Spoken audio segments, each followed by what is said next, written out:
the acrylic versus gel and who should get what.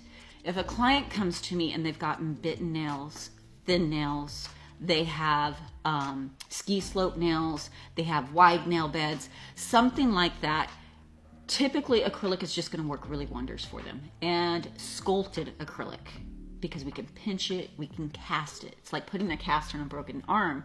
We can help it grow in a proper form. And we can give it a good C curve by pinching.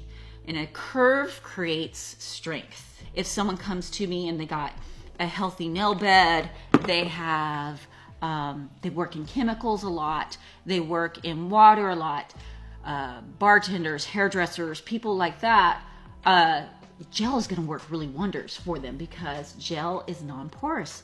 Hard gel that we're using is non-porous, so it does not break down in chemicals. So it's just giving the client what they need.